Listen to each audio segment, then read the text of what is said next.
दोस्तों, आज मैं आपके लिए जो मूवी लेकर आया हूँ वो आपके दिल को छू लेगी। ये मूवी कोरोना के समय की सच्ची घटना पर आधारित है, जिसमें दो बचपन के दोस्त एक बेहतर जिंदगी जीने के लिए और अपने सपनों को पूरा करने के लिए क्या क्या करते हैं, लेकिन कोरोना आ जाने के कारण उनकी जिंदगी तबाह हो जाती है। मैं वादा करता हूँ आपको ये मूवी बहुत ही पसंद आएगी, लेकिन इसके लिए आपको ये मूवी पूरी देखनी होगी। तो चलिए बिना समय गवाए कहानी शुरू करते हैं। मूवी की शुरुआत में हम दो दोस्तों को देखते हैं, मोहम्मद शोएब अली और चंदन कुमार। इन दोनों का सपना पुलिस बनने का है। अब ये दोनों ही पुलिस में भर्ती होने के लिए अपनी परीक्षा देने के लिए जा रहे हैं, लेकिन रेलवे स्टेशन पर परीक्षा देने जा रहे इतने सारे अभ्यर्थियों को देखकर चंदन का मन डोल जाता है। लेकिन शोएब उसको समझाता है कि हमें हौसला बिल्कुल नहीं हारना, क्योंकि जब हमारे शरीर पर वर्दी होगी ना तो कोई भी हमसे किस कैटेगरी के हो नहीं पूछेगा। फिर चंदन शोएब को कहता है कि तुम टिकट लेकर आओ, हम बैठने की जगह ढूंढते हैं। चंदन को प्यास लगी थी, इसलिए वो अपने सामने रखी पानी की बोतल देख रहा था,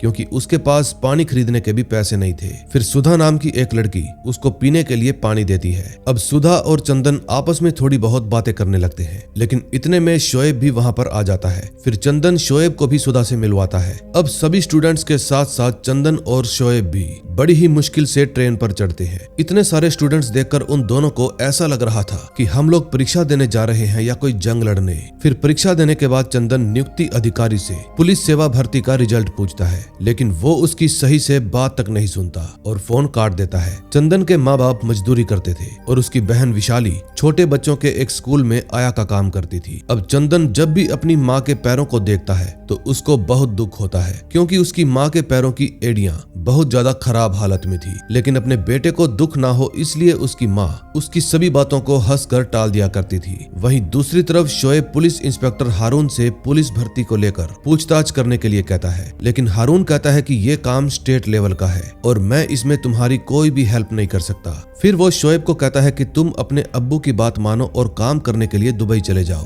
लेकिन शोएब कहता है कि मेरा सब कुछ यहीं पर है, मेरा घर, मेरे दोस्त, फिर मैं कैसे उन सबको छोड़कर दुबई जा सकता हूँ। तभी रात को शोएब अपने अब्बू के पैरों की एक्सरसाइज करवाने लगता है, क्योंकि उसके अब्बू के पैरों में मोच आ गई थी। शोएब अपने अब्बू को शहर जाकर इलाज करवाने के लिए कहता है, लेकिन उसके अब्बू उल्टा उसको ना काम करने के लिए ताने मारने लगते हैं। अब अपने घर वालों के तानों से परेशान होकर शोएब एक कंपनी में ऑफिस बॉय का काम करने लगता है। ऑफिस में जब शोएब सबकी वाटर बोतल भर रहा था तो वहां का मैनेजर विकास त्रिपाठी शोएब से उसका इंट्रोडक्शन लेता है और उसको ऑल द बेस्ट भी कहता है। फिर ऑफिस में ही एक और सीनियर जिसका नाम अर्जुन है, वो शोएब को अपनी वाटर बोतल भरने से मना कर देता है और कहता है कि कल अपने अब्बू और अम्मी के आधार कार्ड लेकर आना। लेकिन घर पर आधार कार्ड की बात सुनकर शोएब के अब्बू कहते हैं कि इतनी मुश्किल से मैंने दुबई में नौकरी की बात की, लेकिन तुम्हें तो यहीं पर रहना है। फिर शोएब चंदन से मिलने के लिए नदी के किनारे अपनी फिक्स जगह पर जाता है। अब शोएब का टेंशन वाला चेहरा देखकर चंदन समझ जाता है कि इस समय ये परेशान है। फिर वो उसको हौसला देते हुए कहता है कि एक बार पुलिस में भर्ती होने दो, सबको देख लेंगे। फिर एक दो दिन बाद चंदन पुलिस भर्ती प्रणति बोर्ड में रिजल्ट पता करने के लिए जाता है, लेकिन वहां पर मौजूद सर बताते हैं कि पिछले साल तो रिजल्ट आने से पहले ही स्टे लग गया था, अब पता नहीं रिजल्ट कब तक आएगा। अब चंदन उनकी बात सुनकर दुखी हो जाता है। फिर सर उसको बैठने के लिए कहते हैं और चंदन को हौसला देते हुए उसका नाम पूछते हैं। फिर चंदन अपना नाम चंदन कुमार बताता है। सर पूछते हैं कि तुम अपना पूरा नाम क्या लिखते हो। फिर वो जवाब देता है कि सर मैं चंदन कुमार ही लिखता हूँ। फिर उसके चेहरे के हाव भाव देखते हुए सर कहते हैं कि शायद तुम आरक्षण कैटेगरी से हो, चिंता मत करो, तुम्हें तो नौकरी मिल ही जाएगी। लेकिन चंदन झूठ बोलते हुए कह देता है कि हम जनरल से हैं। लंबी सांस भरते हुए वो सर पूछते हैं कि जनरल में कौन सी कैटेगरी से हो। फिर चंदन जवाब देता है कि हम कायस्थ हैं सर, और अपना गोत्र भारद्वाज बताता है। फिर वो सर अपनी बात पलटते हुए कहता है कि ये आरक्षण वाले सारी सीट ले जाते हैं, और चंदन बस उनकी हाँ में हाँ मिलाता रहता है। फिर चंदन सारी बात शोएब को बताता है। शोएब कहता है कि तुम झूठ क्यों बोलते हो, तुम्हें अपना सही नाम बताना चाहिए। फिर चंदन कहता है क्योंकि हम डरते हैं कि कल को हम कहीं पुलिस में भर्ती हो गए तो वहां भी लोग हमसे झाड़ू पोछा ना करवाएं। फिर शोएब से मिलने के बाद चंदन सुधा से मिलता है और उसको अपने दिल की बात बताता है कि अगर हम अपना असली नाम बताते हैं तो लोगों से दूर हो जाते हैं, और अगर हम झूठा नाम बताते हैं तो हम खुद से ही दूर हो जाते हैं। फिर सुधा चंदन को आगे और पढ़कर अपनी ग्रेजुएट कंप्लीट करने के बाद कुछ बनकर दिखाने के लिए कहती है। अब चंदन भी सुधा की बात मानकर कॉलेज जाने लगता है। वहीं दूसरी तरफ शोएब अपने सर विकास त्रिपाठी के साथ वाटर प्यूरिफाई फिल्टर को बेचने के लिए जाता है, लेकिन वो जहां पर भी जाते हैं वो लोग उसको खरीदने के लिए मानते ही नहीं। तभी शोएब बीच में ही बोल पड़ता है कि खराब पानी की वजह से ही कई सारी बीमारियां दवाइयाँ लगती है और आप इतनी सारी दवाइयों पर खर्च करते हैं। ये फिल्टर आपको बिल्कुल प्योर पानी देगा और आपको बीमारियों से भी सुरक्षित रखेगा। शोएब की बात सुनकर वो फिल्टर लेने के लिए मान जाते हैं। फिर बाहर आने के बाद शोएब अपने सर विकास को सॉरी कहता है, लेकिन विकास तो खुश होकर शोएब को कहता है कि तुम तो गजब के सेल्समैन निकले। फिर वो शोएब को अपनी सेल्स टीम ज्वाइन करने के लिए कहता है, लेकिन शोएब कहता है कि सर मैं ज्यादा पढ़ा लिखा नहीं हूँ, इसलिए मुझे इंग्लिश बोलनी नहीं आती। फिर वो बताता है कि सर हम प्रदेश पुलिस की भर्ती का इंतजार कर रहे हैं और ये नौकरी हम तब तक ही करेंगे। वहीं दूसरी तरफ चंदन आगे पढ़ने के लिए कॉलेज जाता है, लेकिन किताबें महंगी होने के कारण वो किताबें खरीद ही नहीं पाता। फिर सुधा चंदन को अपनी फर्स्ट ईयर की ओल्ड बुक्स ला कर देती है ताकि वो अच्छे से पढ़ाई कर सके। तभी ईद के दिन चंदन और उसकी फैमिली ईद की खुशी में शामिल होने के लिए शोएब के घर पर जाते हैं, लेकिन तभी चंदन के फोन पर रिजल्ट का मैसेज आता है। फिर वो दोनों जल्दी से भागकर रिजल्ट देखने के लिए जाते हैं। अब चंदन तो रिजल्ट में पास हो गया था, लेकिन शोएब का रिजल्ट क्लियर नहीं होता, इसलिए शोएब उदास हो जाता है। फिर घर आने के बाद चंदन अपने अम्मा और बाबा को पास होने की खुशखबरी सुनाता है। तभी चंदन की बहन विशाली उससे पूछती है कि अब कॉलेज का क्या होगा। चंदन कहता है कि अब तो तुम्हारा भाई सीधा अफसर बनेगा, नो कॉलेज नो पढ़ाई। अब चंदन के परिवार में सब लोग खुश थे, लेकिन शोएब की फैमिली में बहुत ही दुख का माहौल था। शोएब का सपना था पुलिस ऑफिसर बनना और अब उसका सपना टूट गया था, इसलिए अब वो बहुत ही ज्यादा दुखी था। फिर जब अगले दिन शोएब अपने ऑफिस में काम कर रहा था तो उसके पास चंदन का फोन आता है और वो उसका हाल चाल पूछता है। चंदन कहता है कि तुम चिंता मत करना, भर्ती के फॉर्म फिर से निकलेंगे और इस बार तुम जरूर पास हो जाओगे। लेकिन शोएब कहता है कि अब नहीं हो सकता, हमारी एज लिमिट खत्म हो गई है। अब शोएब चंदन से सही से बात भी नहीं करता और फोन काट देता है। फिर अपनी शिफ्ट खत्म होने के बाद शोएब अपने अब्बू को लेकर इलाज के लिए डॉक्टर के पास जाता है। डॉक्टर बताती है कि आपके अब्बू के पांव की सर्जरी होगी, जिस पर कम से कम 2 से 3 लाख रुपए का खर्च आएगा और अगर तुम्हारे पास पैसे नहीं है तो इनको मेडिकल लोन भी मिल सकता है। अब इतना खर्चा सुनकर शोएब के अब्बू वहां से जाने लगते हैं, लेकिन शोएब उनको रोककर कहता है कि कम से कम पूरी डिटेल तो लेने दो। लेकिन उसके अब्बू कहते हैं कि हमें कई सालों तक 15 से 16 हजार रुपए की किस्त भरनी पड़ेगी और इतनी किस्तें भरने की हमारी औकात नहीं है। फिर वो वहां से चले जाते हैं। फिर नेक्स्ट डे ऑफिस में जाने के बाद शोएब अपने सर विकास त्रिपाठी को उनकी सेल्स टीम ज्वाइन करने के लिए कहता है। फिर विकास उससे पूछता है कि तुम्हारी पुलिस भर्ती का क्या हुआ। शोएब उनको कोई भी जवाब नहीं देता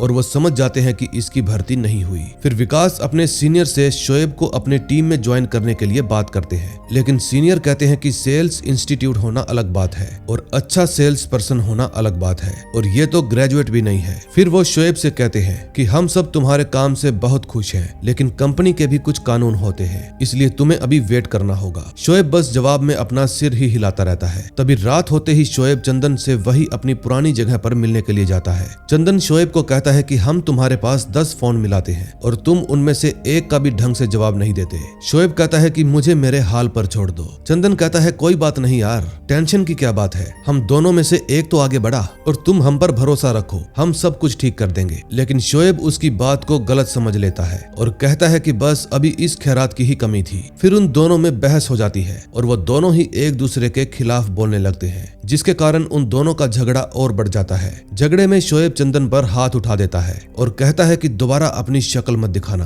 अब कुछ दिनों के बाद चंदन अपना फिजिकल ट्रेनिंग टेस्ट भी पास कर लेता है। वहीं दूसरी तरफ शोएब के अब्बू अभी भी उसको दुबई जाने के लिए कहते हैं और बार बार ताने मारकर उसका घर में रहना मुश्किल कर देते हैं। फिर सुबह होते ही शोएब अपने ऑफिस में जाता है और कुछ फिल्टर को उठाकर अपनी बाइक पर बांध कर ले जाता है। ऑफिस में सभी को यही लग रहा था कि शोएब फिल्टर मशीन लेकर भाग गया। फिर वहीं पर बैठा अर्जुन कहता है कि हमें इसके खिलाफ FIR करवानी चाहिए, लेकिन इतने में शोएब वहां पर आ जाता है और चुपचाप खड़ा होकर उन सब की बातें सुनने लगता है। फिर अर्जुन उसको सामान वापस करने के लिए कहता है, लेकिन शोएब कहता है कि वो सामान तो हमने बेच दिया। फिर शोएब सेल्स यूनिट का पेपर दिखाता है क्योंकि वो एक दिन में 8 ऑर्डर पास करके आया था। यह देखकर सीनियर ऑफिसर विजय विक्रम सिंह बहुत खुश हो जाता है। फिर वो उसकी तारीफ करते हुए कहता है कि अब ट्रेनिंग के साथ साथ ऑफिस का काम भी चालू रखना, हमें यही जुनून तो चाहिए। अब अपने प्रमोशन पर शोएब बहुत खुश था। वहीं दूसरी तरफ चंदन की अम्मा को भी स्कूल में खाना बनाने की नौकरी मिल जाती है। तभी अगली सुबह चंदन के पास सुधा का फोन आता है और वो पूछती है कि तुम कॉलेज क्यों नहीं आ रहे।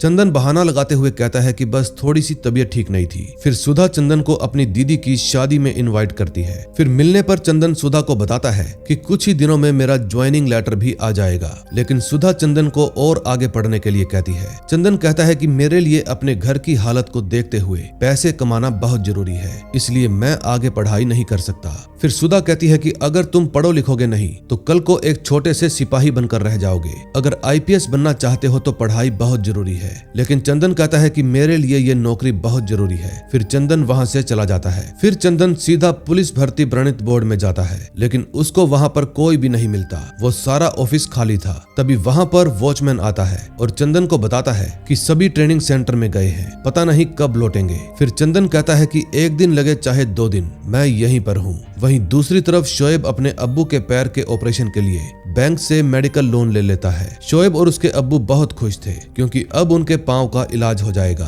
अब इस बात को 2-3 दिन बीत जाते हैं और चंदन अभी भी पुलिस भर्ती बोर्ड में ही बैठा हुआ था। उसकी हालत देखकर वॉचमैन को तरस आ जाता है और वो बताता है इस साल पुलिस की नियुक्ति स्थगित कर दी गई है। अब ये बात सुनकर चंदन और भी ज्यादा निराश हो जाता है। फिर जब चंदन अपनी बहन विशाली से बात करता है तो कहता है कि ईंट और गारा उठाकर हम खुद को जितना खड़ा करते हैं, लोग हमें उतना ही गिरा देते हैं। फिर वैशाली कहती है कि तुम कौन सा गारा उठा रहे हो, गारा तो माँ और बाबूजी उठाते हैं। ये बात सुनकर चंदन चुप हो जाता है और वैशाली वहाँ से चली जाती है। फिर अगले दिन चंदन के बाबूजी सूरत जाने के लिए तैयारी करने लगते हैं। चंदन कहता है आप रहने दीजिए, हम वहाँ पर जाएंगे। लेकिन उसके घर वाले कहते हैं कि तुम्हारी पुलिस की नौकरी का क्या हुआ। फिर चंदन बताता है कि कोई पुलिस की नौकरी नहीं है, सब फ्रॉड था। अब जो हम करना चाहते हैं हमको करने दो। और फिर अगली सुबह चंदन अपना सामान लेकर सूरत के लिए निकल जाता है। फिर सूरत पहुंचने के बाद चंदन जिस रूम में जाता है वो देखता है कि एक रूम में कई सारे लोग रहते हैं और अपनी शिफ्टिंग के हिसाब से एडजस्ट करते हैं। रात की ड्यूटी वाले दिन में सोते हैं और दिन की ड्यूटी वाले रात को सोते हैं। तभी अगली सुबह चंदन अपने रूममेट के साथ तैयार होकर फैक्ट्री में जाता है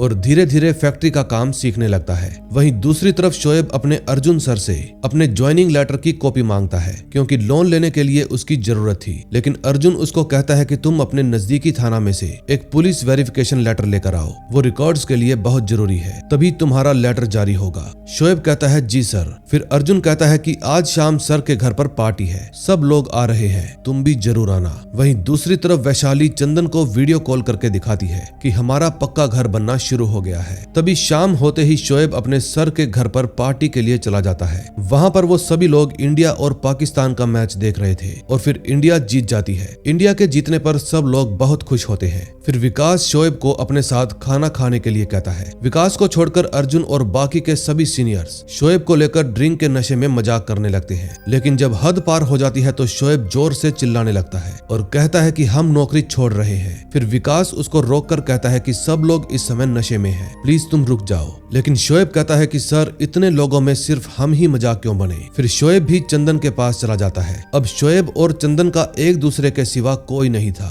वो दोनों एक दूसरे के दिल की बात को बहुत अच्छे से समझते थे, इसलिए चंदन समझ जाता है कि जरूर शोएब के साथ कुछ बुरा हुआ है। फिर चंदन शोएब के कंधे पर हाथ रखता है, लेकिन शोएब बार बार उसका हाथ हटा देता है और फिर अंत में चंदन के गले से लगकर वो फूट फूट कर रोने लगता है। तभी अगली सुबह चंदन शोएब से पूछता है कि क्या तुम दुबई जाना चाहते हो। लेकिन शोएब जवाब देता है कि दुबई वाले 2-2 साल के लिए पासपोर्ट रख लेते हैं और फिर अब्बू के पैर का ऑपरेशन भी तो करवाना है, उनका ध्यान कौन रखेगा। फिर चंदन कहता है तो फिर तुम हमारे साथ काम पर चलो, मैं तुम्हें काम दिलवाऊंगा। और फिर शोएब भी चंदन के साथ फैक्ट्री चला जाता है। अब वो दोनों एक साथ मिलकर काम करने लगते हैं। फिर एक दिन वैशाली उनको वीडियो कॉल करके दिखाती है कि हमारा पक्का घर बनकर तैयार होने वाला है। इस बात पर वो सब खुश हो जाते हैं। अब अगले दिन चंदन का बर्थडे था, इसलिए शोएब और उसके बाकी के रूममेट्स मिलकर उसका बर्थडे मनाते हैं। चंदन के बर्थडे पर सुधा भी उनसे मिलने के लिए आती है। फिर सुधा से मिलने पर चंदन भावुक हो जाता है। अब इस बात को कुछ दिन बीत जाते हैं। अब शोएब ने भी मेडिकल लोन के EMI के लिए काफी सारे पैसे इकट्ठे कर लिए थे।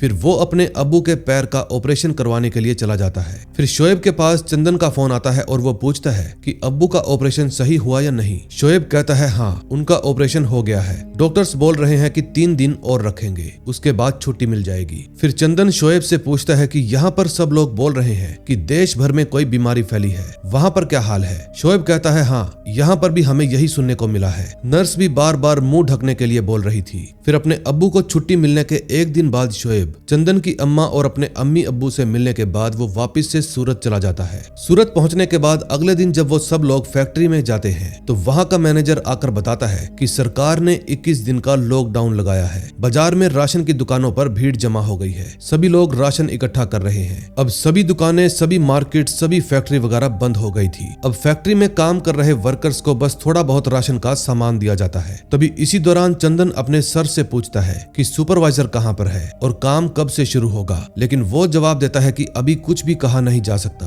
काम धंधा ना होने की वजह से सभी प्रवासी मजदूर और सभी कर्मचारी पैदल ही सड़कों पर अपने घर के लिए निकल गए हैं। ये समय कोरोना महामारी का है, लेकिन शोएब और चंदन एक उम्मीद के साथ अभी भी वहीं पर थे और अपने अपने फोन में न्यूज सुन रहे थे। अब शोएब, चंदन और उनके रूममेट्स सिर्फ उबले हुए चावल खाकर ही गुजारा कर रहे थे। अब कुछ दिनों के बाद वो सभी फिर से अपनी फैक्ट्री में जाते हैं, लेकिन फैक्ट्री का गेट बंद था। शोएब फैक्ट्री के कर्मचारी को गेट खोलने के लिए कहता है, लेकिन वो बताता है कि प्रशासन वालों ने ताला मार दिया है। अब जब तक लॉकडाउन खत्म नहीं हो जाता तब तक सारी मिलें ऐसे ही बंद रहेंगी। अब उनके रूममेट्स भी वापस अपने घर जाने की तैयारी करने लगते हैं। चंदन और शोएब उनको रोकने की कोशिश करते हैं, लेकिन वो कहते हैं कि अगर नहीं गए तो कोरोना से पहले भूख से मर जाएंगे। इसलिए चंदन और शोएब भी उनके साथ जाने का मन बना लेते हैं। तभी उनका एक साथी बताता है कि आज यहाँ से एक ट्रेन जा रही है, हम जैसे तैसे उसी में घुस जाएंगे। फिर रात को वो चारों ट्रेन पकड़ने के लिए निकल पड़ते हैं, लेकिन तभी आगे से पुलिस आ जाती है और शोएब को रोक लेती है।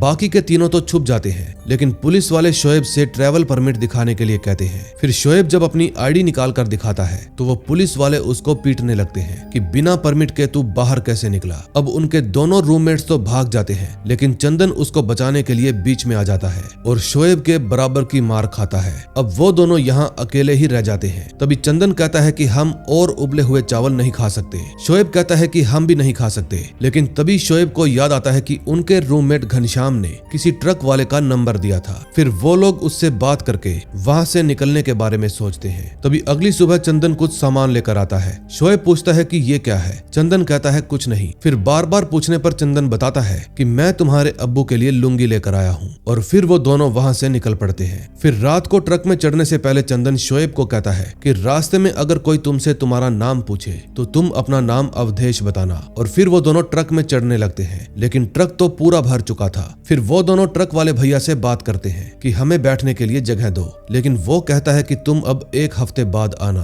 फिर शोएब उससे रिक्वेस्ट करता है कि हम कहीं भी बैठ जाएंगे, बस हमें यहाँ से ले चलो। फिर वो ट्रक वाला भैया उन दोनों को ट्रक के ऊपर बिठा देता है। रास्ते में जाते हुए ट्रक अचानक से रुक जाता है, क्योंकि एक औरत को खांसी आ रही थी। इसलिए सभी लोग डर की वजह से उसको बीच रास्ते में ही उतार देते हैं। अब ऊपर से चंदन और शोएब भी यही सब देख रहे थे। फिर रास्ते में शोएब चंदन से पूछता है कि क्या तुम अब यहाँ पर वापस आओगे, लेकिन चंदन जवाब देता है कि अब हमने कॉलेज जाने के बारे में सोचा है। फिर शोएब कहता है कि हमारा भी बस एक बार लोन पूरा हो जाए, हम भी इंडिया छोड़कर दुबई चले जाएंगे। लेकिन तभी रात को अचानक से चंदन की तबीयत खराब हो जाती है और वो ठंड से कांपने लगता है। फिर सुबह होते ही शोएब ट्रक रुकवाता है और ट्रक वाले भैया से कहता है कि हमारे भाई को ऊपर चक्कर आ रहे हैं, क्या हम अंदर बैठ सकते हैं। ट्रक वाला कहता है कि अगर जगह है तो बैठ जाओ, मुझे कोई दिक्कत नहीं है। फिर वो दोनों ट्रक के अंदर बैठ जाते हैं, लेकिन तभी कुछ समय बाद चंदन को खांसी आने लगती है। उसको खांसते हुए देखकर सभी लोगों को लगता है कि शायद इसको कोरोना हो गया है, इसलिए वो सभी ट्रक को रुकवाते हैं और उन दोनों को ट्रक से नीचे उतार देते हैं। फिर शोएब ट्रक वाले भैया को कहता है कि हम अपने घर इतनी दूर कैसे जाएंगे, अभी तो हमारा घर पूरे 400 किलोमीटर दूर है। लेकिन ट्रक वाला उनके पैसे वापस दे देता है और कहता है कि इससे ज्यादा हम तुम्हारे लिए कुछ नहीं कर सकते। अब शोएब बेचारा चिल्लाता रह जाता है और वो ट्रक वाला ट्रक लेकर चला जाता है। अब वो दोनों पैदल ही चलने लगते हैं, लेकिन तभी चंदन को उल्टी आने लगती है। फिर शोएब उसको पानी पिलाता है और थोड़ी देर आराम करने के बाद वो लोग फिर से चल पड़ते हैं। तभी रास्ते में चंदन थक कर फिर से बैठ जाता है और शोएब से पानी मांगता है, लेकिन अब उनके पास पानी भी खत्म हो गया था। तभी कुछ दूर जाने पर उनको एक हैंडपंप दिखाई देता है, लेकिन उसमें भी पानी नहीं था। तभी गांव में छत पर खड़े कुछ लोग उनको अपने गांव से निकल जाने के लिए कहते हैं। शोएब उनसे पानी मांगता है, लेकिन वो ऊपर से पत्थर बरसाने लगते हैं। तभी एक बूढ़ी औरत उन दोनों पर दया खाकर उनको पानी पिला देती है। फिर उस औरत के पांव की एड़ियों को देखकर चंदन को अपनी माँ की याद आने लगती है। फिर जाते जाते वो अम्मा को कहता है कि आप अपने पैरों की एड़ियों में क्रीम लगा निकालो वरना ये और फट जाएंगे। अब चंदन अपनी सुध बुध खोने लगा था। शोएब फिर से हिम्मत करके उसको सहारा देते हुए अपने साथ लेकर चलने लगता है। अब चंदन की ऐसी हालत देखकर शोएब अपने एक जान पहचान वाले डॉक्टर के पास फोन करता है और कहता है कि हमें लगातार चलते चलते 7 घंटे हो गए हैं। फिर डॉक्टर उससे पूछता है कि क्या चंदन को पसीना भी आ रहा है। शोएब कहता है नहीं, उसको पसीना तो बिल्कुल भी नहीं आ रहा। फिर डॉक्टर कहता है कि बुखार तेज है और पसीना नहीं आ रहा, फिर तो जरूर इसको हीट स्ट्रोक हुआ होगा। फिर डॉक्टर उसको कहता है कि इसको हॉस्पिटल पहुंचाना बहुत जरूरी है, नहीं तो इसकी जान जा सकती है, और इसको समय समय पर पानी पिलाते रहना, और सबसे जरूरी बात, इसको सोने तो बिल्कुल भी मत देना। अब शोएब किसी तरह से चंदन को अपने साथ घसीटता हुआ ले जा रहा था, लेकिन तभी चलते चलते अचानक से चंदन गिर जाता है। अब चंदन को बिल्कुल भी होश नहीं था, वो बस अपनी अम्मा और वैशाली को आवाजें ही लगा रहा था। लेकिन शोएब उसको झंझोड़ते हुए कहता है, उठो भाई, अभी हम रास्ते में हैं, घर नहीं पहुंचे। फिर चंदन शोएब को कहता है कि अब हम और नहीं चल पाएंगे, तुम हमें यहीं पर छोड़ दो और खुद चले जाओ। लेकिन शोएब चंदन को कहता है कि हम जाएंगे और तुम्हें भी साथ लेकर जाएंगे। फिर वो उसको फिर से पानी पिलाता है और उसको अपनी पीठ पर चढ़ा लेता है। अब शोएब चंदन को लेकर लगातार चलते ही जा रहा था ताकि उसको किसी तरह से हॉस्पिटल पहुंचा सके। अब चलते चलते चंदन का पांव भी नीचे लटक जाता है। शोएब उसको ऊपर करने के लिए कहता है, लेकिन चंदन कोई जवाब ही नहीं देता। फिर अचानक से चंदन नीचे गिर जाता है। शोएब उसको होश में लाने की कोशिश करता है, लेकिन चंदन बेहोशी की हालत में कुछ बड़बड़ा रहा था और सोने के लिए बोल रहा था। फिर शोएब उसको होश में लाने के लिए फिर से पानी पिलाता है, लेकिन उसके मुंह से पानी अंदर ही नहीं जाता। अब शोएब चंदन को होश में लाने के लिए हर नामुमकिन कोशिश करता है। वो उसको सारी बातें याद दिलाता है, उसको अम्मा, वैशाली, बिरयानी, सुधा सबकी याद दिलाता है, लेकिन चंदन अपनी आंखें ही नहीं खोलता। दोस्तों, ये सीन दिल को छू लेने वाला था, क्योंकि ऐसा सच में हुआ था। अब अपने भाई से बढ़कर दोस्त की ऐसी हालत देखकर शोएब भी हिम्मत हार जाता है और खुद भी रोने लगता है। फिर वो उसको गले से लगा लेता है और फूट फूट कर खूब रोता है। इस समय पूरे सुनसान रोड पर वो दोनों ही थे। दूसरी तरफ चंदन की माँ अभी भी घर पर उसका इंतजार कर रही थी कि उसका बेटा कब वापस आएगा।